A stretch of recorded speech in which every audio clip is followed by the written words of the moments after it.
में बैठी हैं बाबूजी, आप लोग आनंद लीजिएगा। रसील मिले बात लेकिन अश्लील न मिले, क्योंकि ये कार्यक्रम परिवार में हो रहा है और ये प्रतापगढ़ की धरती ऐतिहासिक सरजमी है। कहा जाता है कि 100 गो पढ़ा ना एक ठी प्रताप गढ़ा चढ़ा। भाई इलाहाबाद प्रतापगढ़ लहुरा जेठरा भाई भाई है। तो एक बिरहा आपके बीच में प्रस्तुत है, गौर से सुनिएगा और पूरा बिरहा सुनिएगा, आनंद आएगा। आइए मास्टर साहब।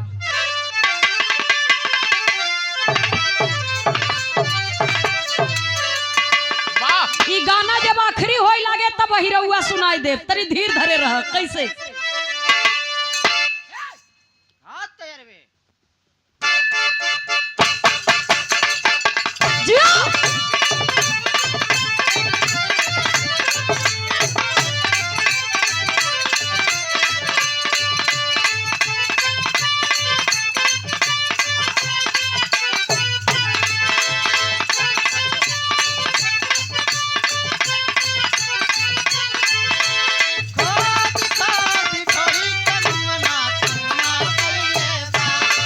पहलवान बा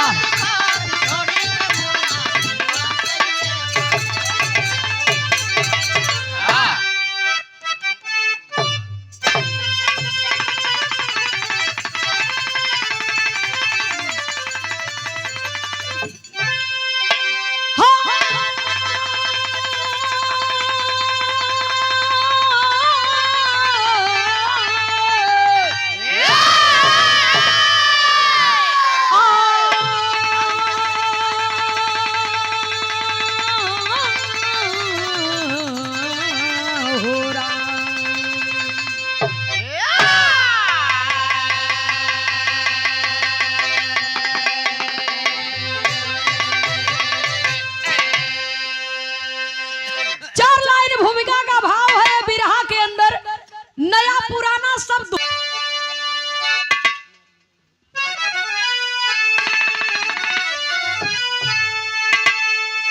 नम्र कंचन मई एक त्रिकूट परी,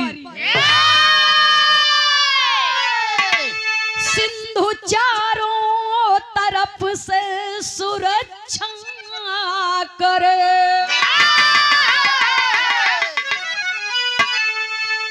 विश्व विजयी बना वीर लंकापति, पूरे त्रैलोक की वो समीक्षा करे। जिनकी आज्ञा में करबद्ध अनुचरी खड़े,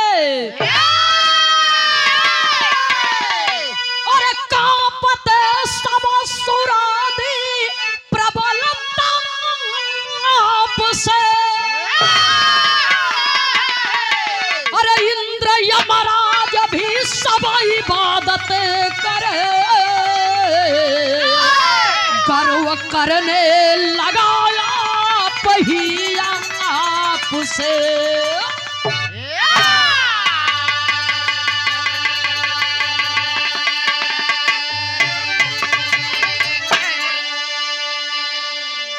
ए दुनिया में धन बल नाम शोहरत का गर्मी क्यों क्यों बर्दाश्त करो, सब नहीं बर्दाश्त कर सकते। इसीलिए कभी को संकेत करना पड़ा बाबूजी। बाल गए बलवान गए जे करे कखरी 10 शीश समाना, जो फरा सो झरा जो बरा सो बुताना। कभी को संकेत करना पड़ा। बिरहा में एक लाइन कव्वाली का भाव है, कहना है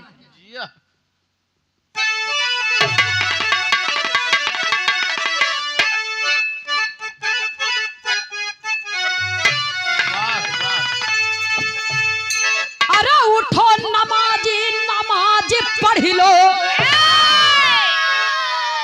तो उठो मुसलमान नमाज पढ़ लो, अभी मेरा सर कटा नहीं है। उठो मुसलमान नमाज पढ़ लो, अभी मेरा सर कटा नहीं है। उठो मुसलमान नमाज पढ़ लो, अभी मेरा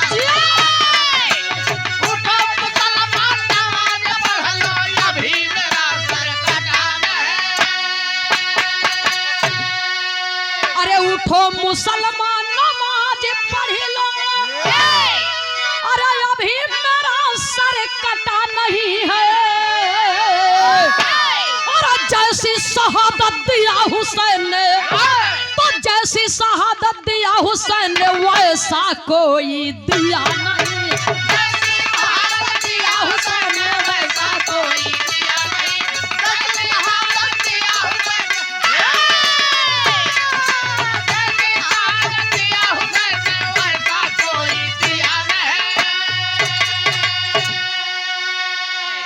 लेकिन बिरहा में कभी ये बड़ी जबरदस्त लाइन लिखे कैसे मास्टर साहब, और जैसा रावण किया है शासन, तो जैसा रावण किया है शासन वैसा कोई किया नहीं है।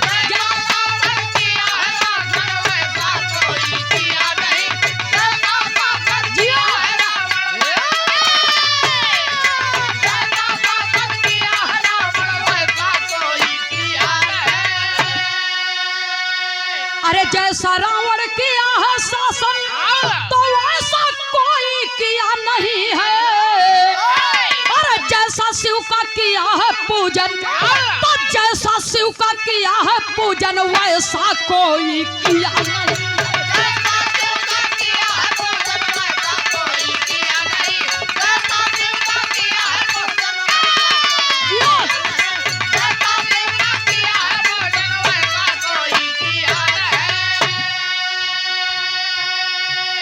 तनी से नाम हो जाता तो लोगन के अहंकार हो जाते। हाँ, और रावण दशकंधर त्रिलोकपति विजेता कहे सुने, भगवान अगर हम देहे हैं धन बल नाम शोहरत दिए हैं तो एहसान नहीं करे हैं हमारे ऊपर, उतना किए है तब दिए हैं, दई के एहसान नहीं किए हैं भगवान। मंदोदरी बेरी बेरी समझावे, मान जा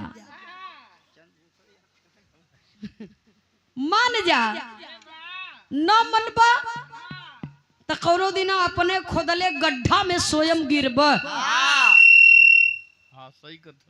रावण दशकंधर अहंकार में, घमंड में, मद में चूर, अपने दुल्हन को बात मानत नहीं। बात दरबार लगा है, उस दरबार की छवि कैसी थी, वहाँ का नजारा कैसा था। कवि लिखते हैं कैसे भैया हो,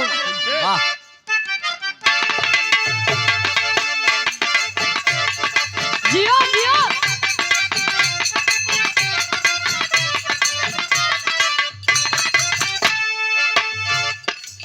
लगा दरबार था,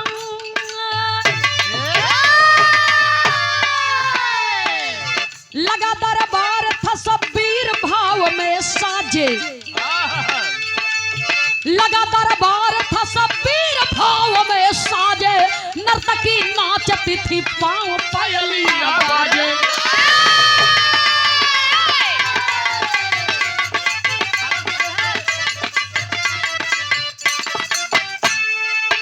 जाम से जाम टकराए भरा मैं खाना था, जाम से जाम टकराए भरा मैं खाना था, सुरायो सुंदरी में डूबाया सियाना था, बीड़ा बजावत तबले आ गए बीड़ा धारी, आसन दे मुनि से तब पूछ रहा उस बारी, कहो ब्रह्मा तन किस जगह पर मैं भूल किया, कहो ब्रह्मा तन किस जगह पर मैं भूल किया, बचाना कोई जहाँ करना वसूल किया, बचाना कोई जहाँ करना वसूल किया, बचाना कोई जहाँ करना वसूल किया।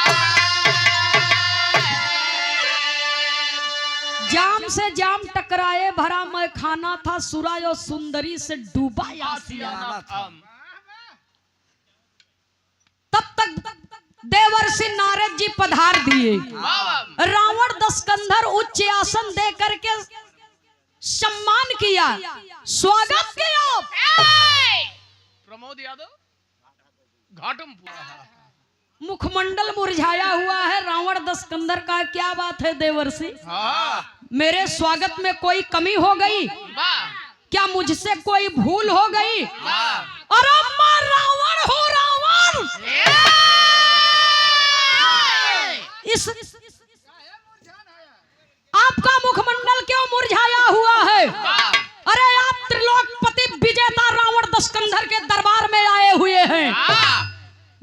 शक्ति हूँ जिसने ऋषि मुनि देवता को भी नहीं छोड़ा।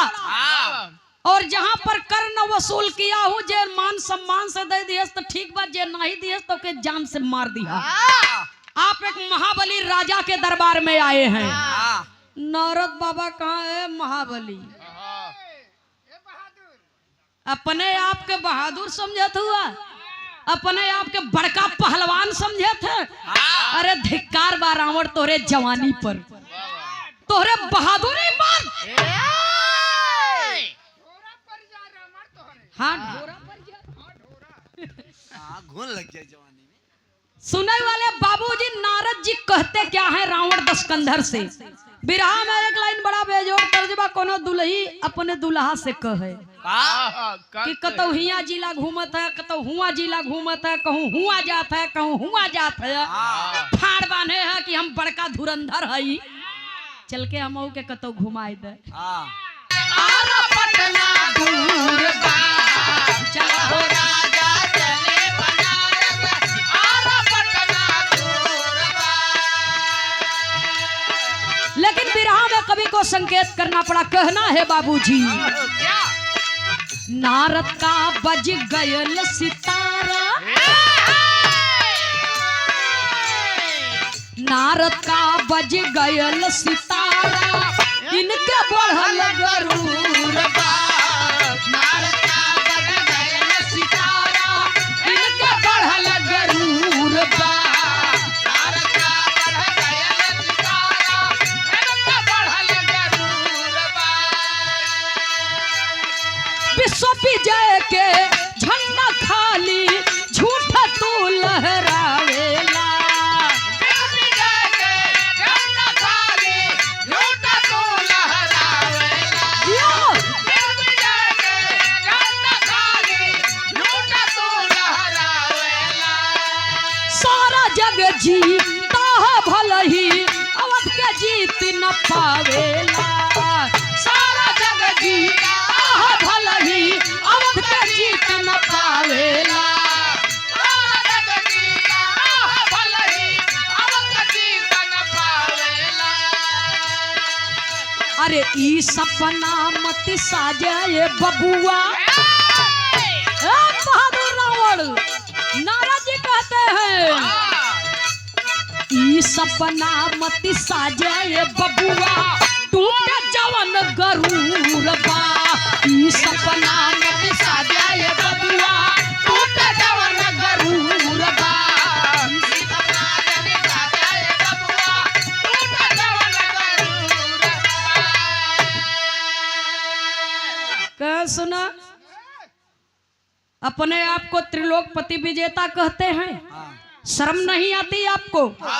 त्रिलोकपति विजेता तब होगा जब पूरे धरती पर सभी राजाओं को जीत लेंगे तब।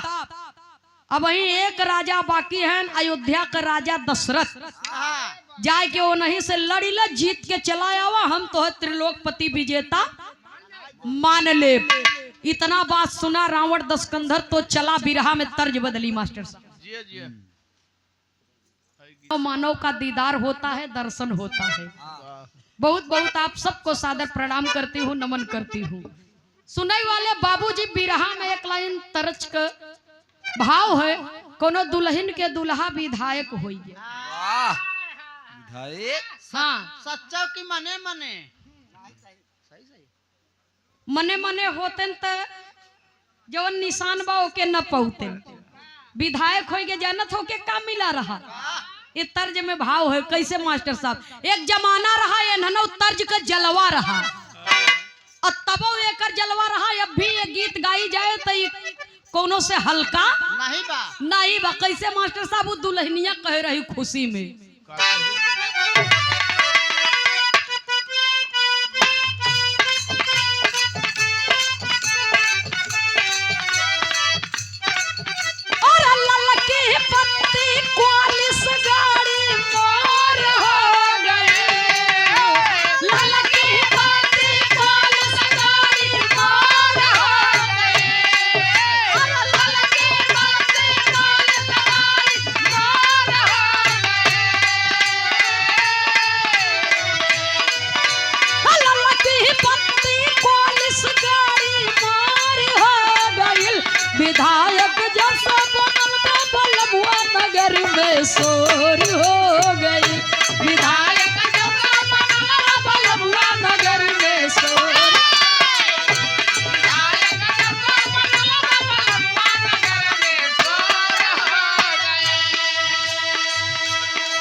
कहना है क्या ऐसा न झगड़ा लगाया मुनि जी बवाल हो गई।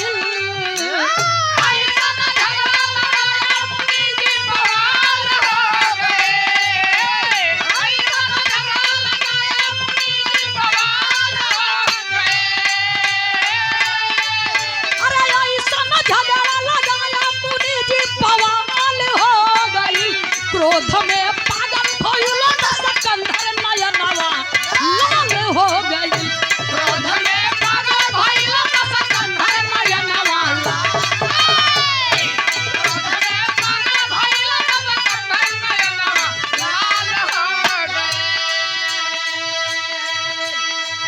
एक तीर से डबल निशाना।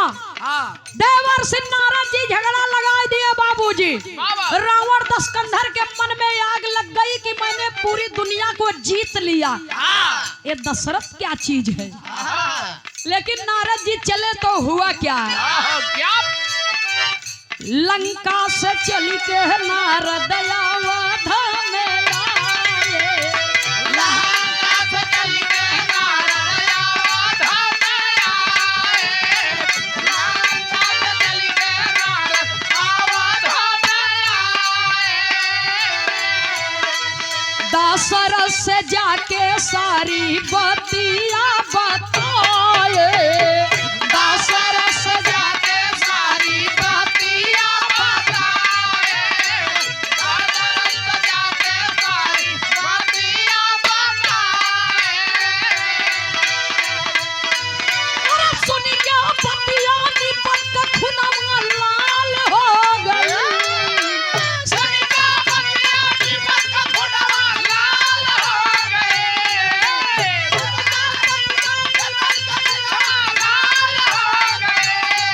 अरे सुन के बतिया निपट के खुनवा लाल हो गई।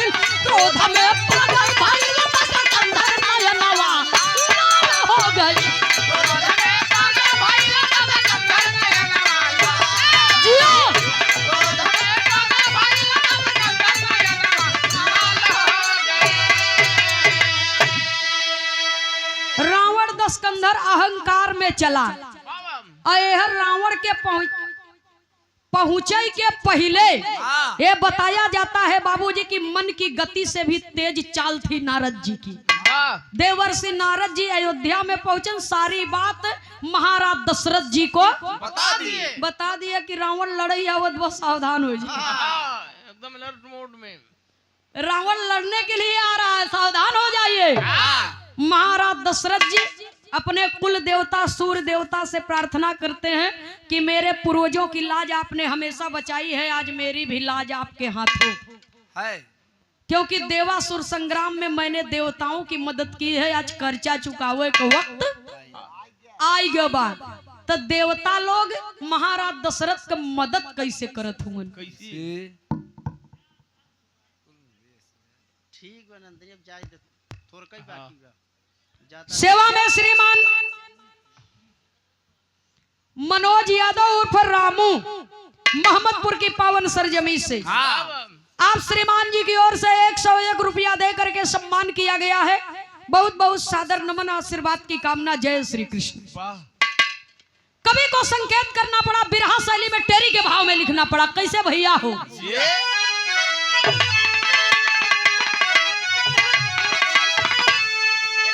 अरे राम सहपाठी देवता भेड़ बन चले।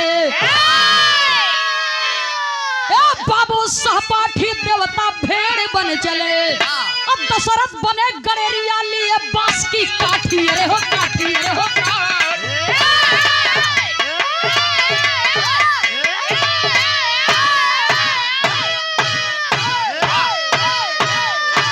वाह, मिल्ला लगी बुढ़ौती में।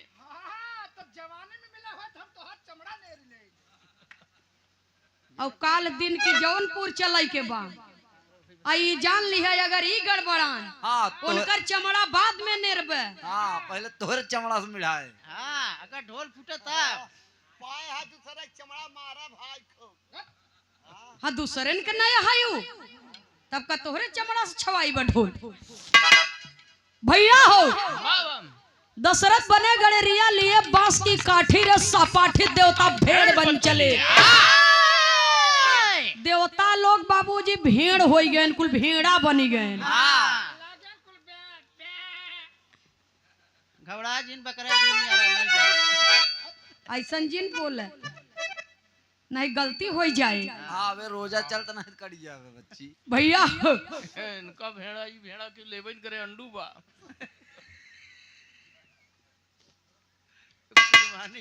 बदिया खुश है। हम बिरहा गावत है, तू लोग अपन अपन विपद बतावत है। वो लोग चीख हम कैसे है, हमार घर कैसन बा, तो विपत लग कहाँ जाई या संगवा संगवारे ने तो सवेरवा बताइली है जब गाय को तरफ मंचवा पर से तक। इस सेवा में श्रीमान रोहन यादव, योगेश यादव जी घाटमपुर की पावन सरजमी से, श्री रोहन यादव जी, योगेश यादव जी घाटमपुर की पावन सरजमी से 51 रुपया दे करके सम्मान किया गया। मालिक सुखी रखे। उपस्थित सकल पंच को सादर नमन। जय श्री कृष्ण। ये कैसन रह रहे के भग भग बोलत भैया, ए में बेस ज्यादा है। हेलो साउंड वाले भैया, तनी के सवा कम कर दो। ई वाला माइकवा पूरे सिस्टम में बेस होई गया होगा। तनी सब में इको डाल दो थोड़ा थोड़ा। हेलो हां ठीक है चलो इधर क्या बा? देवता लोग भेड़ा बन गए, महाराज दशरथ जी गड़ेरिया बन गए। गड़ेरिया बन गए बाबूजी, गलमोछ बढ़िया और मुड़े पर पगड़ी बांधे, कान्हे पर कमरी धरे और लिहन बड़कवा लग्गा। हाँ अकुल भेड़ा हाकत की चल दिए। बिरहा में एक लाइन तर्ज है कि उगाए रहा झुमका चूमे ल तोर गोरा गलवा नथुनिया कमाल करली। लेकिन ये तर्जवा से कमाल हमारे बिरहवा में भाव है, कवि को संकेत करना पड़ा।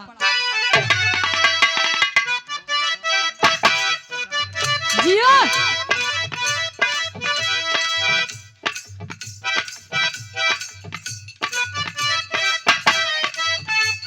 बोले के हो कि देवे के हो, कैस देवे के हो। अच्छा भैया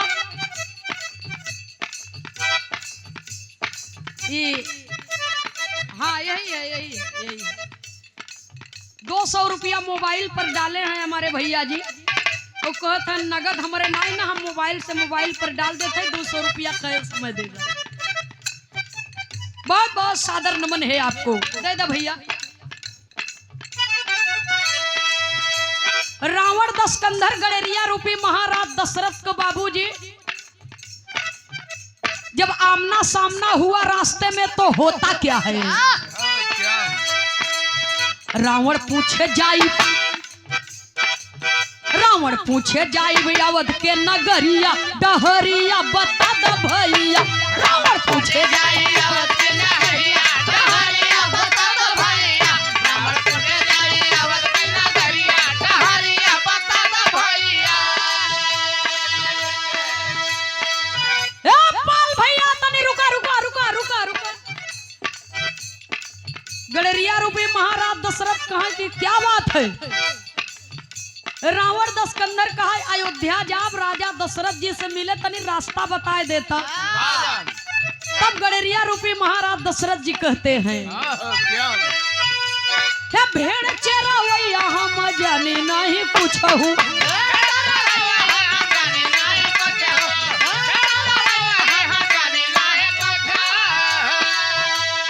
जाके कहूँ औरी तू पूछ ले बकतहू।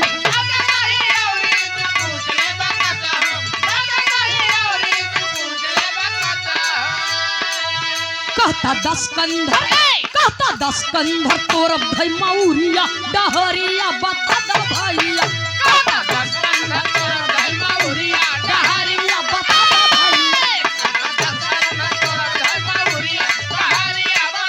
भैया।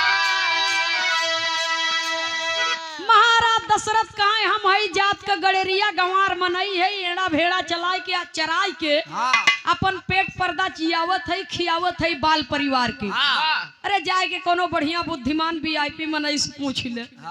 हमसे का पूछत है रास्ता। जब इतना बात सुना रावण दशकंधर कहा अरे इस गड़ेरिया की इतनी बड़ी मजाल।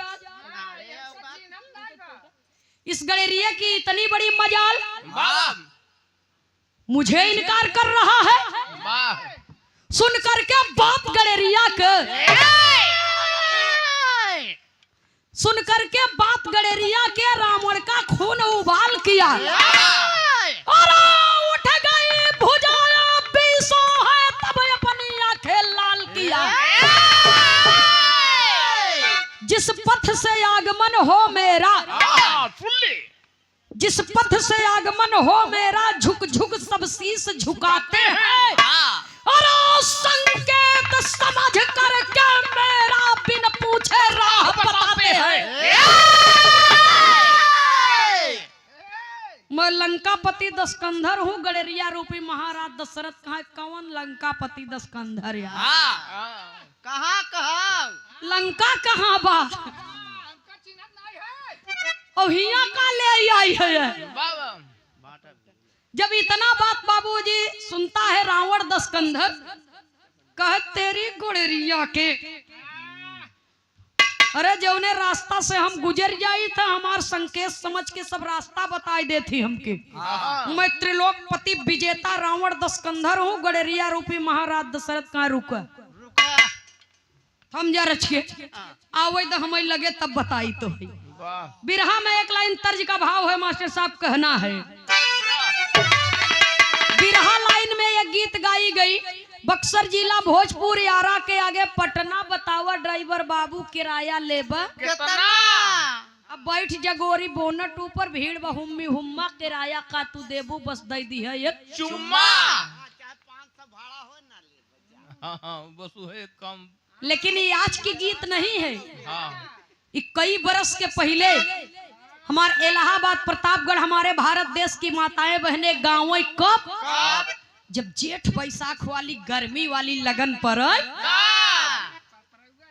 तब हैंड फैन रहा, पंखा बेना जेका कहते,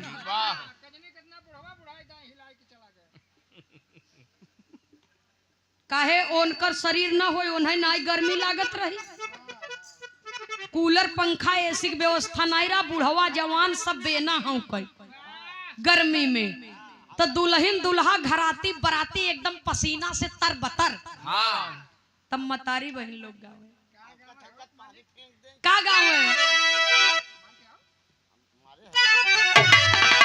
देखो भारत बा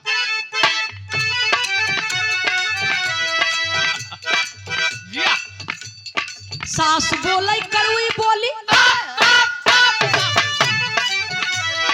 सास बोले कड़वी बोली, सरहद बोले नरमी, तनी हटके बैठा ये दुल्हा, दुल्हन के होले गर्मी, तनी हटके बैठा ये दुल्हा, दुल्हन के होले गर्मी।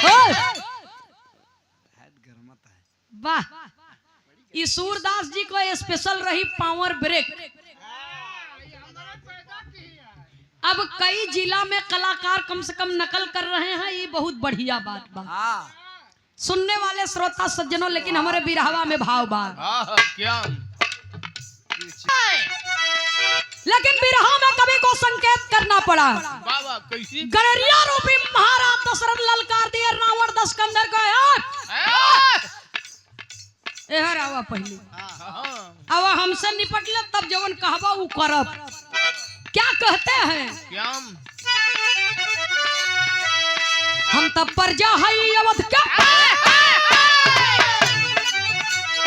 हम तब प्रजा है अवध के, का करबे तै राजा, चल हमसे हाथ मिला ले, तोर बजी मौत का बाजा, चल हमसे हाथ मिला ले, तोर बजी मौत का बाजा, चल हमसे हाथ मिला ले, तोर बजी मौत का बाजा, तोर बजी मौत का बाजा, चल हमसे हाथ मिला ले। भिड़ गए दोनों वीर तब जोरा वाला गाए, भिड़ गए दोनों वीर तब जोरा वाला गाए, भिड़ गए दोनों वीर तब जोरा वाला गाए, तब पटक के जमीनिया पे दिहल गिराई, पटक के जमीनिया पे दिहल गिराई, पटक के जमीनिया पे दिहल गिराई। जान बची ना ये धनगर से, जान बची न ये धनगर से मन ही मन अंदाजा चल हमसे हाथ मिला ले तोर बजी मौत का बाजा चल हमसे हाथ मिला ले तोर बजी मौत का बाजा चल हमसे हाथ मिला ले तोर बजी मौत का बाजा तोर बजी मौत का बाजा चल हमसे हाथ मिला ले। ओ रावण दस्कंदर का मेरी बात सुनो हम तो प्रजा है अवध के का करबे तै राजा चल हमसे हाथ मिला ले। हम कोनो ये हर ओहर आरू गैरू नथु खैरू समझत हुआ दूसरे के समझे हम तोहार मुंह तोड़ जवाब यही दरवई दे दे तब जाए हमरे राजा से मिले सार नहीं तो आई है लड़ाई बदे। जब इतना बात सुनत रावण दस्कंधर त जे मिजाजी होत ओकरे का करे बर्दाश्त ही होई बात तुरंत कहा आवा अभी ही पहले लड़ाई हुई मल्ल युद्ध चालू हुई। हाँ मल्ल युद्ध चालू हो गया बाबूजी तब कवि को संकेत करना पड़ा कहना है बिरहा का अंतिम तर्ज है कैसे भैया हो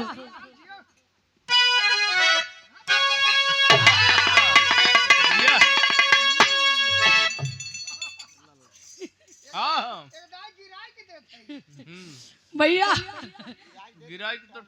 पहले के जमाने में दादा बाबा लोग गाँव ये तर्ज के देवरिया फाक हैं हमसे तो उतना बढ़िया नहीं बनी इसलिए कि दद्दा लोग दद्दे लोग रहे नंदनिया नंदनिया रहे।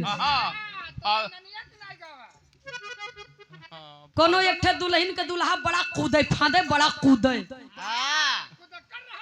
हाँ लेकिन ओकर सच्चाई का रही जानत है ननद बेचारी ससुरे गई और ससुरे से लौट के आई ओकर मन मुरझान बा भौजैया कहे का भ बिट्टो कहे भौजाई धोखा तो होई गे का कहता मास्टर साहब का कहे अच्छा सेवा में श्रीमान बाबू चंद्रपाल यादव जी निवासा दादा के ऊपर भी एक आठ गाना होवे के चाहिए शानदार 101 रुपया दे करके सम्मान किए हैं बहुत बहुत आपको सादर नमन है दातार सुखी रखे परिवार सुखी रहे सुनने वाले सब भैया सुखी रहे बाबू कहना है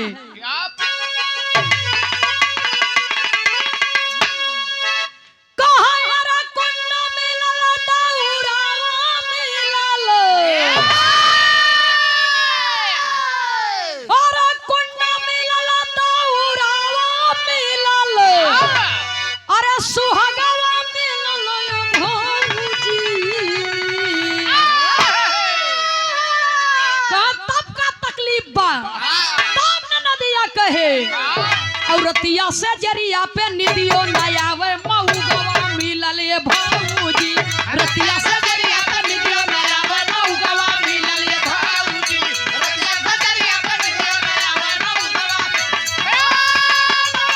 मिलल ये भाऊजी रतिया से जरिया पे निदियो नयावे मऊगवा मिलल ये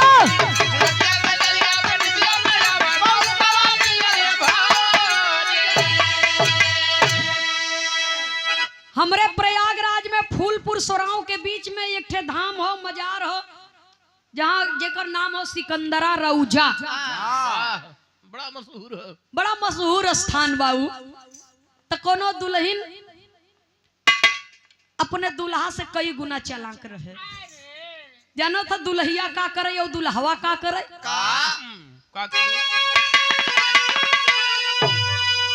और जब से दुल्हिया घरवा में आई तो जब से दुल्हिया घरवा में आई अरे वही बबुआ के लगी गई नौकरिया दुल्ही सी के नरा में सिरनी चढ़ावे दुल्हा खोदई नहरिया दुल्ही सी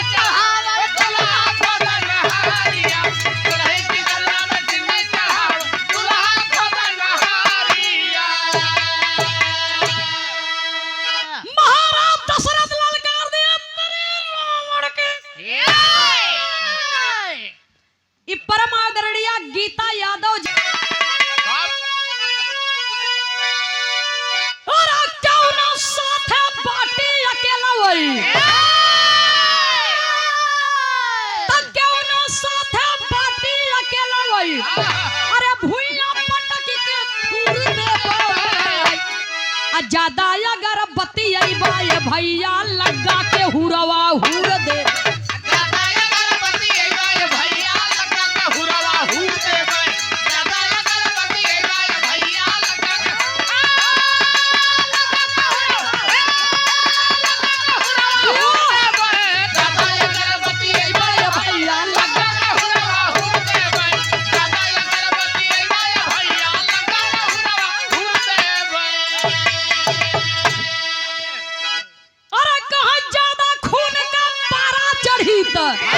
ज्यादा खून का पारा चढ़ी त अरे मुड़िया पकड़ के मोड़ देबै ऐसन ऐसन हम जिन जानो आगी के बिना भौर देबै ऐसन ऐसन हम जिन जानो आगी के बिना भौर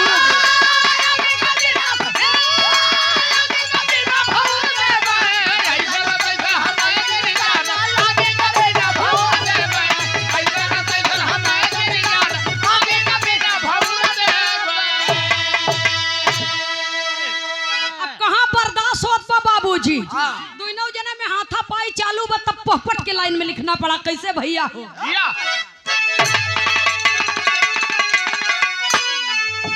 अरे हाथ जोड़ी तब रावण बहन उचारी जनवा जनी मारा ये हाथ जोड़ी तब रावण बहन उचारी जनवा जनी मारा औ का खाला तू भैया दा बतलाई जनवा जनी मारा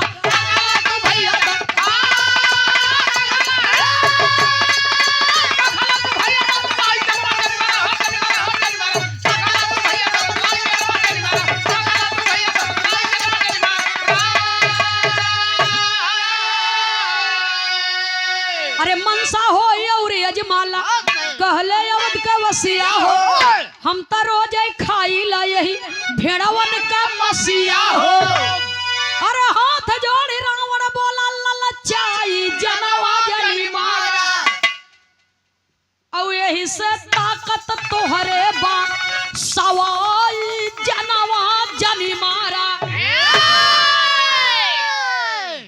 रावण दशकंधर बाबूजी कहत बा ये भैया जब दोनों लड़ाई करने लगे लड़ने लगे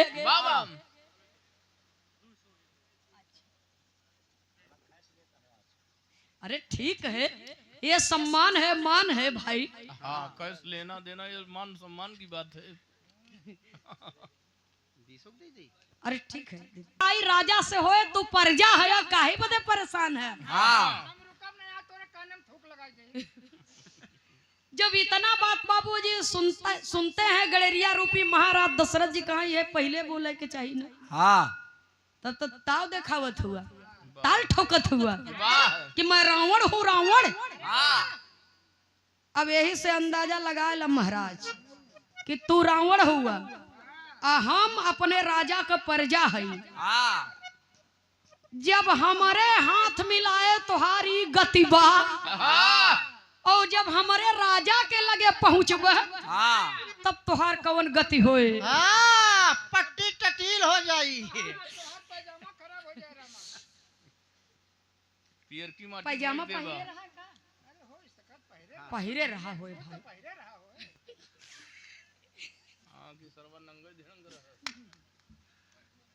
हाफ पैंट ये दर्जी रहे सी देत रहे लंका में सबके कपड़ा हाँ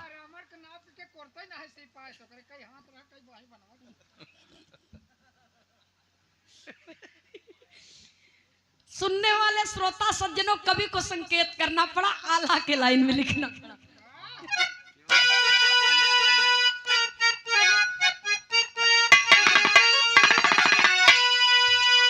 और झोंकी गई सिरावा रावण बीरावा के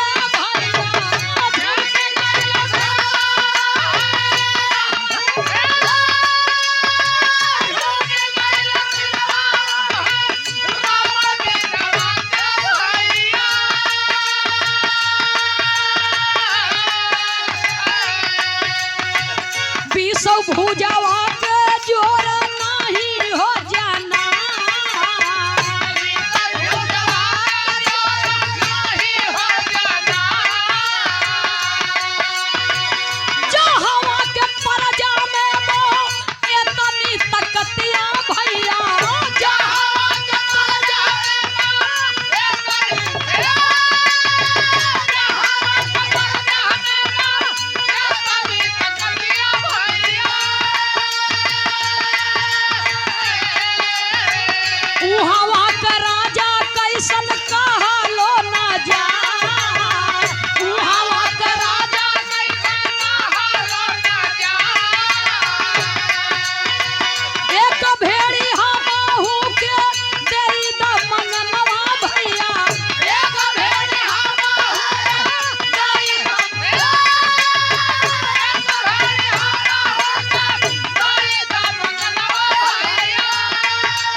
शनि देव अपन देहिया फुलाए, रहले शनि देव अपन देहिया फुलाए।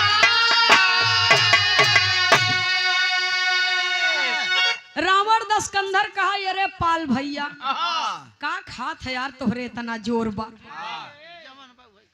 जब इतना बात सुनत हन बाबूजी गड़ेरिया रूपी महाराज दशरथ कहे, देखा हम तोहरी की नाही राजा नाई है, हम यह भेड़ा का मांस को गोश्त खाई थे, यही से तोहरे से दूना ताकत हमरे जाको दुख दारुन दई दिन हा ताकर मत पहले हर ली। रावण दस्कंधर को बुद्धि घूम गई।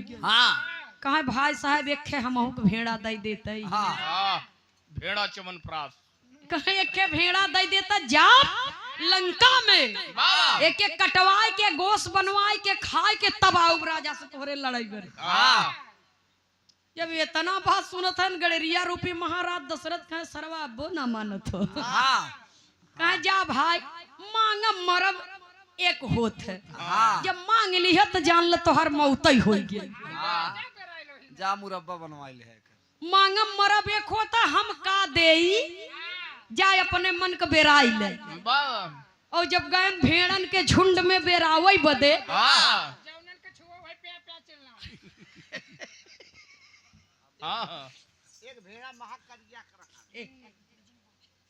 जब गए बेरावई बरे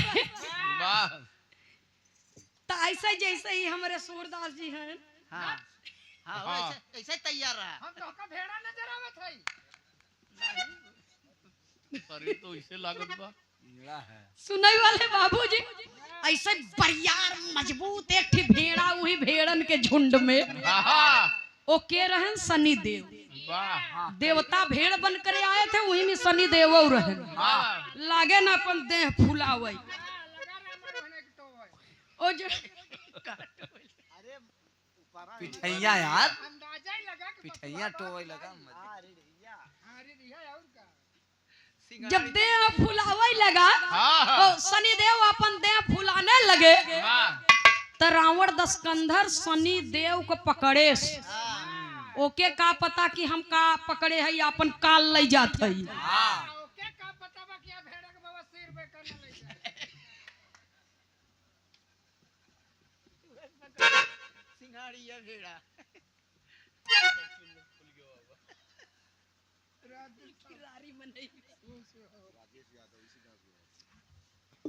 रोक का कमी इनके नाई में है नहीं सूरदास जी।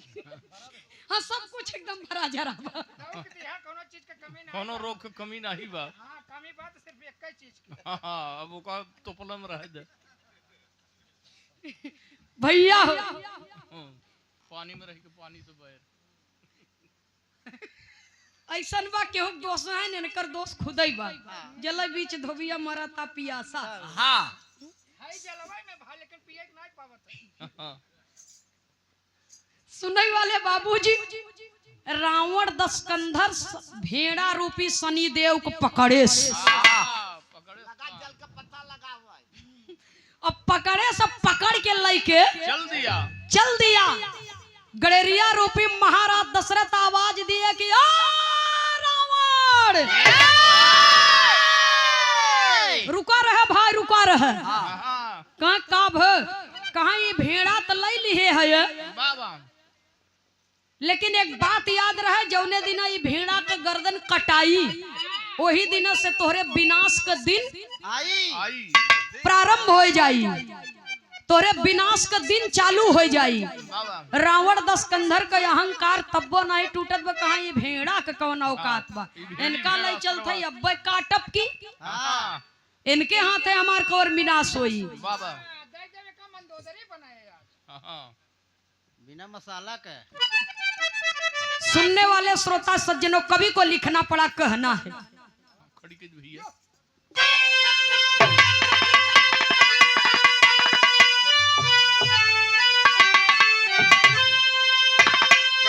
अरे मुड़िया शनि देव की काट सत्यानाशिया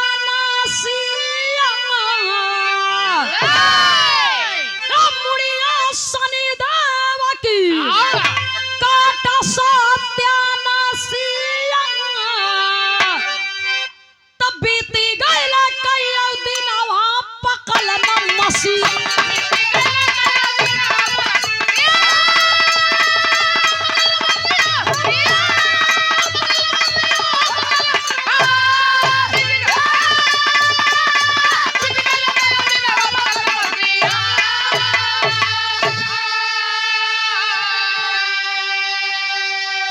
पकल नाही मांस तब नरदवा में गड़वाई।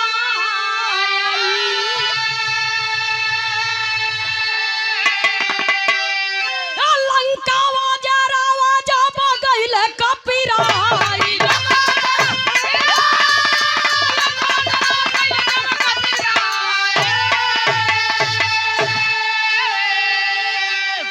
अरे ताके शनिदेव तब भइल बा होशिया। अब बीती गइल कइयो दिनवा पकल न मसीहा।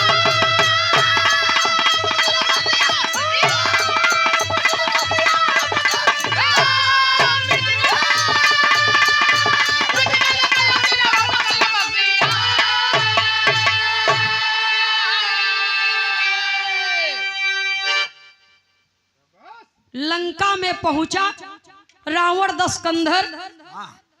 शनिदेव भेड़ रूपी शनिदेव की गर्दन को कटवा दिया।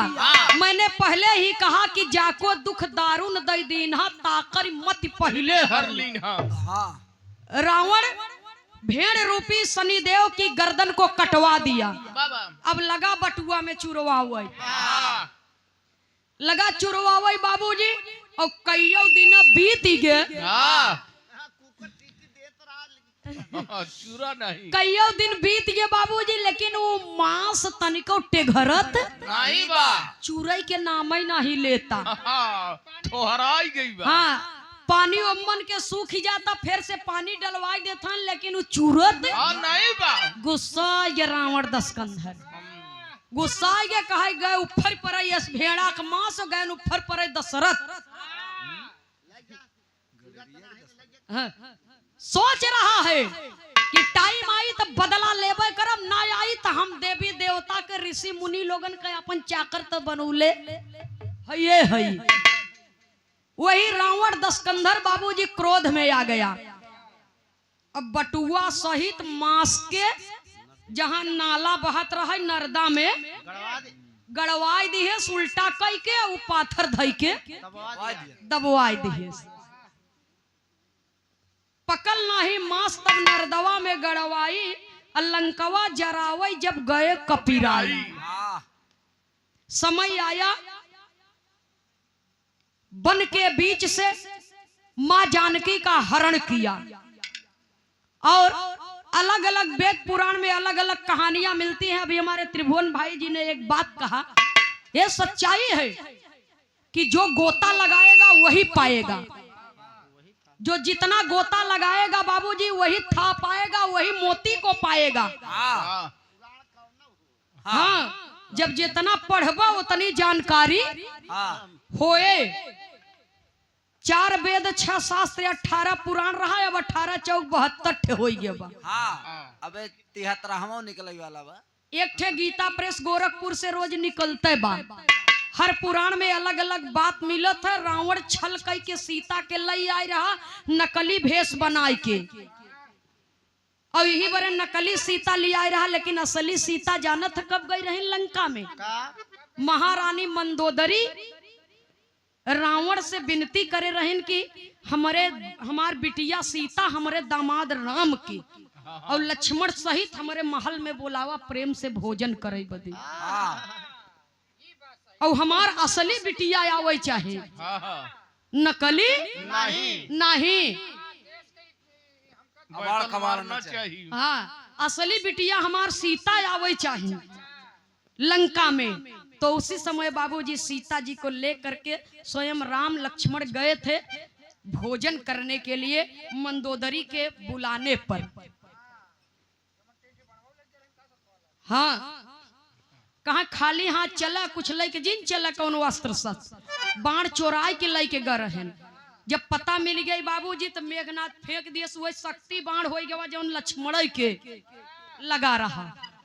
लक्ष्मण जी बाण चोरी से ले गए थे छुपाई के, लेकिन भेद खुल गया बाबूजी, भेद छिपा नहीं। सुनने वाले श्रोता सज्जनों, जब रावण दशकंधर हरण किया माता सीता जी के, तो जब जोगिया बाना पहिरस और जाके मंदोदरी के कहा, देखा महारानी हम कैसन लागत है। मंदोदरी कहा का बताई, सीता का हरण नहीं भल लेकिन तोहार रंग रूप पहले ही बदल गया, राजा से रंग हो गया। सीता का हरण नहीं भल लेकिन तू राजा से रंग हो गया। गलती करे से पहले सजा मिलत है, चेतावनी मिलत है, लेकिन इंसान समझत नहीं। वही गलती के परिणाम रहा बाबूजी कि शनि देव उल्टा नजर कई के ताक दी है ना, और हनुमान जी लंका के जराए और रावण दशकंधर के कुल का विध्वंस हुआ।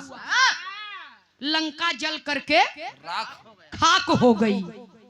कवि को संकेत करना पड़ा, कहना है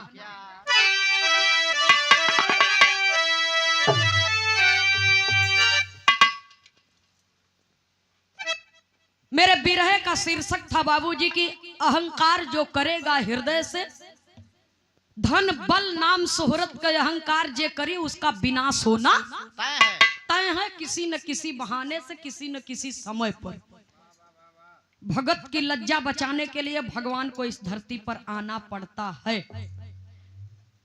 और इसके बाद भैया जी का नंबर रहेगा। एक लाइन का गीत का आदेश दिए हैं, अगर कहता गाय दे, गाय दे।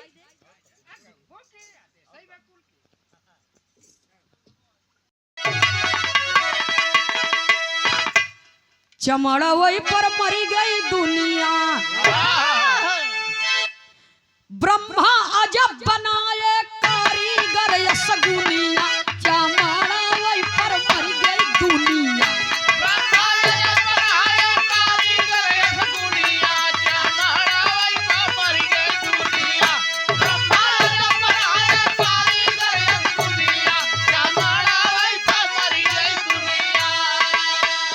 पहले यह कुल गाना ही हो। चमड़ा पर, आगी पर, पानी पर, रबर पर, पेंसिल पर, कागज पर, लोहा पर, लकड़ी पर, बांस पर, कपास पर ही कुल गाना होत रहा। ब्रह्मा अजब बनाए कारीगर यसगुनिया, चमड़वई पर मर गई दुनिया।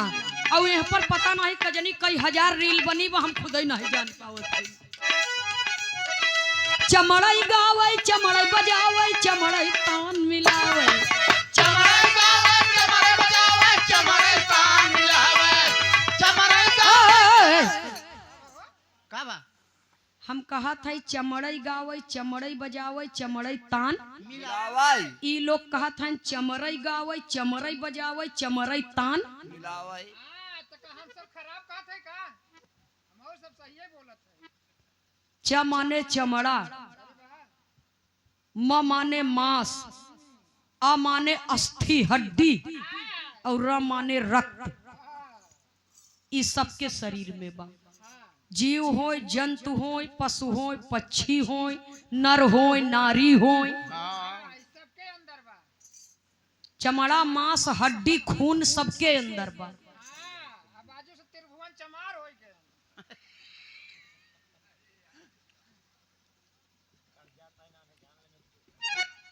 पढ़ता ही नहीं। कहाँ गलत कहत हैं, सही कहत हैं। वैसे भी कलाकार की कोई जाति नहीं होती है। कलाकार तो कलाकार है। सुनने वाले श्रोता सज्जनों, तो जब ये चारों चीज सबके शरीर के अंदर बा, तो इसीलिए कहा गया आए एक ही देश से उतरे एक ही घाट, और हवा लगी संसार की हो गए 12 बाट। हाँ, आवे के रास्ता एक बा, जायु के रास्ता एक बा। जब दोनों रास्ता एक बा, एक ही देश से आई है, एक ही घाटे उतरा है सब जने। यही ब्राह्मण है बाबूजी। ब्राह्मण का मतलब जो विद्वान है, ये सर, हाँ ये ब्राह्मण है। और ये भुजा छत्री है। हाँ हाँ, ये जो ढोल बजा रहा है ये भी मेहनत का काम है। ये भुजा छत्री है। क्यों वहां मारे लागे तो हाथ ही रोपबे, लड़ाई ला रहा तो उसे लड़ी ला बाज जेबा, नहीं तो ऐसे छोड़बा भाई साहब छोड़ दे। कुछ न कुछ तो दाय उपाय लगाऊबे करबा। आई जोन पेट यही है वैस है। हाँ ओकरे नीचे जौन बा उ बिस्ट है। हाँ ये गैस जोन है गैस छोड़ता है। अगर यस जोड़बा तो पुरनिया लोग कहे हैं कि धोबी सब हैं, सब आपन धोबी सब हैं, जमादारों सब हैं। आपन गंदगी अपने से साफ करबन। जब हाथ गोड़ न काम करे, पौरुख न साथ दे, तब दूसर के सहारा दे। इसलिए वहां पर मत जाए, बहुत बड़ी बात हो जाए। लिखा गवा बाबूजी, यह जोन पैर बा यह शूद्र है, और गोड़ धरत है केका शूद्र वही। कि पेट छुई के कहबा पा लागी, कि हाथ छुई के कहबा पा लागी, कि कपार छुई के पा लागी कहबा।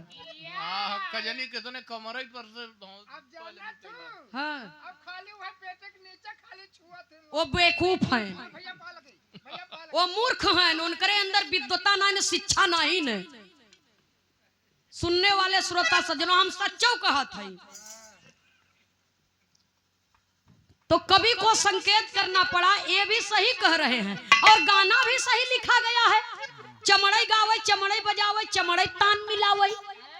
ये जितना भी बाय हमन, ये केबल से लेके, ढोल से लेके, हारमोनिया से लेके, चमड़ा का जीभ है और चमड़ा का खोल चढ़ी बई शरीर पर। तो कुछ न कुछ चमड़ा का अंश सब में, इसीलिए कहना है चमड़ई गावे, चमड़ई बजावे, चमड़ई तान मिलावे। चमड़े गावे, चमड़े बजावे, चमड़े तान मिलावे। चमड़े गावे, चमड़े बजावे, चमड़े तान मिलावे। अरे जब चमड़ी में चमड़ा जाए, तोहार जाबे नहीं करे। चमड़ा चला जाए। इतना भक्सावन बोला था तू। तो हर के गुरु आई है दुनिया में, हम नहीं समझ पावत है। वो चमड़ा की मनाई। अरे हम दोनों कान हम खोले हैं। कोई कोई कहेला कि उमरिये के दोस्त बा, कह के गईले सूरदास नजरिये के दोस्त बा। तोहार दोस्त नहीं ने, हाँ कह के गईले सूरदास। नजरिए के दोस्त हाँ समझे के फेर बाई। हाँ चपना लगा लिए। सुनने वाले श्रोता सज्जनों, गीत में कभी जब लिखे तो डबल तिबल अर्थ लिखे, लेकिन एक सही सही अर्थ ही रहा। आज तो फाइबर के चप्पल हो गया, हाँ नहीं तो पहले चमड़ा के पनही जूता होई, ओहमन रेड़ी के तेल डाले और हड्डी चमड़ा वाला गोड़ जब वो चमड़ा के जूता में डाले अब पहिर के जब चले तो जवन तेलवा डाले रहा जूतवा में वो आवाज करे। आवाज तो करबे करे जब तेल डाले रहे। काहे बरे तेल डालत रहन रेड़ी के जानत है?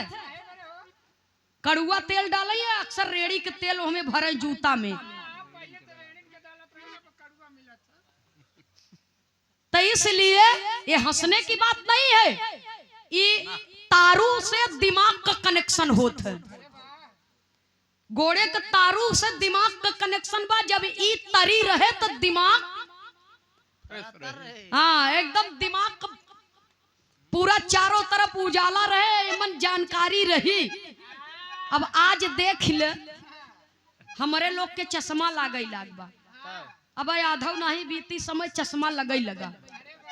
हाँ और लेकिन पहले के जमाना में पुरनिया दादा लोग 80 बरिस 90 बरिस के हो जाए बिना चश्मा के अखबार पढ़ ले। हमार बाबा 105 साल के रहन लेकिन आल्हा किताब पढ़त रहे। बिना चश्मा लगाए। हाँ बड़ी जूता ले रहे हैं। कि घोड़े का तारू तरी रहे तो दिमाग तरी रहे। अब हमारे जमाने में तो कब हम मिलबे ना किया, हम जाने न पाए, कब हम डलबे ना किया गोरो। अब न मिले, ले रहा कोई जूता अब सीधा हुए घाटे पहुंचबा तब मिले। हां का करे भाई, प्लास्टिक में काम डकावत है। बड़ा खतरनाक आदमी है सूरदास जी। हाँ भैया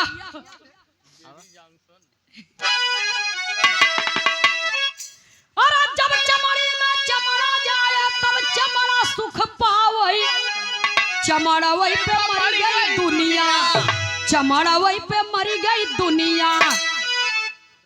कही गए बात भैया पहले कपूरनिया चमड़वई पे मर गई दुनिया। पहले बात भैया पहले कपूरनिया चमड़वई पे मर गई। पहले बात भैया पहले कपूरनिया चमड़वई पे मर गई दुनिया।